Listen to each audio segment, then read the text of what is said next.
Hey, fight fans, it's Michelle Joy Phelps with BehindTheGloves.com, and I am here at the Andre Ward Edwin Rodriguez final press conference in Ontario, California, where they are set to fight November the 16th at the Citizens Business Bank Arena. Hey, fight fans, it's Michelle Joy Phelps, and I am here with Andre SOG Ward. Andre, today is the final press conference. Today, a couple of words were exchanged between you and Rodriguez. It's not really your style to talk back. And do you feel that he's trying anything he can to get under your skin?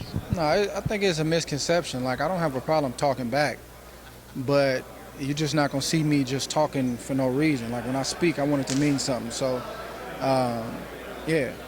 So when we went face to face, you know, I think he said something to the effect of, "I'm not afraid of you. I'm coming." I'm like, that's good, man. Just. Isn't that what you want from an opponent? Just come Saturday night. You know, I just told him, don't tell me, just show me. Right. It's been 6 years since you fought 6 years since you fought an opponent younger than you. And do you think that this will play a factor come Saturday night? I'm a year older than him. It's not even a year, 6 months or something like that. It doesn't matter. I mean, you can fight a guy it doesn't matter. I don't think it's an issue. Thing is we have almost the amount of fights, same amount of fights, close in age. But the experience is the difference. Mm-hmm. He hasn't fought the level of competition that I have, and I think that's going to be the difference in this fight. You're coming off of an injury. It's the longest that you've been inactive in your pro career. Now, how did you merge your rehabilitation with your regular training? Well, I had a great physical therapist at Active Care, a lady named Lisa, great lady, and she helped motivate me. Those days that I was, down and like, man, I'm back here doing the same routine every day. We would do our rehab, and some days I'd be in there 3-4 hours, and would do the rehab, but then I would condition, strengthen my body, do my strength and conditioning stuff with nothing on the books, no light at the end of the tunnel. But I've been in the sport long enough where I know that at some point a fight's gonna get made, and you want to be ready. And I was fortunate to stay disciplined and keep my body fit. So when it was time to go to training camp, I didn't have to knock off 20-30 pounds. I just had to get in tip-top shape, which we did. Right. Now, a big storyline to this fight is the drug testing. Now, Victor Conte is now working with Rodriguez. Do you find that that's a bit of a conflict of interest? You said it, not me. I mean, yes. That's one of the issues. Mm-hmm. One of the main issues was the timing of it and the way that by the time we did our press conference to announce the fight, I was in camp. We're not going to make those kind of maneuvers and those kind of moves just because you guys want to push it. But if I'm not mistaken, Victor helped set up the protocol for VADA. And just because he comes on record and says, "I'll sponsor you," listen, bro, we're on opposite sides of the fence. I don't need you to sponsor me. It's not a sponsorship issue. This is a principle issue, and you don't do business that way. And it's taking something that can be good for the sport, random blood and urine testing, and it's starting to be about those guys now. And it makes you wonder, is it about you getting your name in the press? Is it about you getting headlines? Because if it was just about cleaning up the sport and doing certain things, why would you go about it this way? And then furthermore, he's been with Victor Conte his last 2 fights that he had in that Super 4 tournament. He didn't ask those guys to take random blood and urine testing, but it's the right opportunity with the right name on the right stage to try to push something like that. And to kind of maybe put things into people's minds that wasn't there to begin with. Excuse, to be honest with you.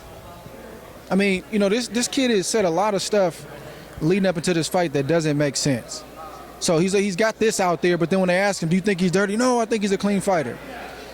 And I was told that he called me a dirty fighter, but when you watch his fight, not his last fight, but the fight before his last, got 2 points taken away from him for intentional fouls. Watch it.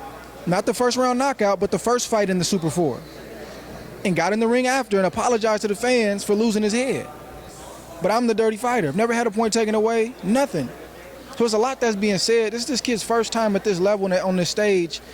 And when the camera's in his face and somebody tells him, "You think Ward's dirty?" "Oh, yeah, I think it's..." He just says whatever comes to his mind. He has to think this stuff through. Another question for you is Golovkin. He's been getting a lot of hype from HBO this year. What do you think of him as a fighter? I think he's a good fighter. I think he's a former silver medalist, a gold medalist, silver medalist. He can fight. I mean, there's no question about that. I mean, he deserves what he's getting. He's putting on shows. He's doing what he's got to do. Now, if we fight, I'm going to feel a little bit different about that. But until that day comes, man, I have nothing bad to say about Golovkin.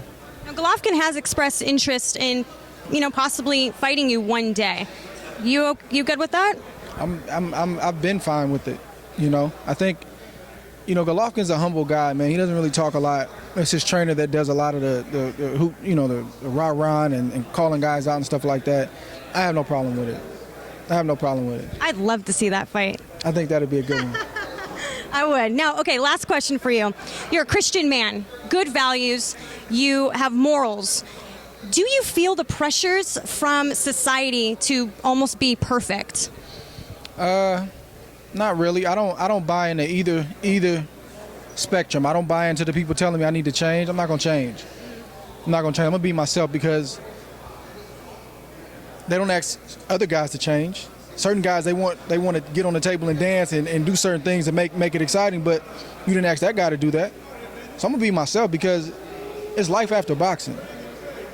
And I've been blessed, man, to have significant endorsement deals, some great things going on for me outside of boxing. That's what it's about, man. It's about making money without throwing a punch. So if I'm a buffoon in the sport, the only time I get a check is when I step in the ring, man, that's not good. If I can do better. So from that standpoint, I'm not getting caught up in that. But as far as being perfect, man, I make mistakes. I'm not perfect, but I'm serious about my faith, man. I'm serious about my relationship with God. Doesn't mean that I'm perfect, but I try to be authentic. It just seems like when people do mix religion or beliefs into it, it seems like they get a lot of slack for that, which I think is really unfair. So yeah, you got a point. Well, thank you so much. I appreciate it, and best of luck November the 16th right here in Ontario, California. Andre Ward versus Edwin Rodriguez. Appreciate it.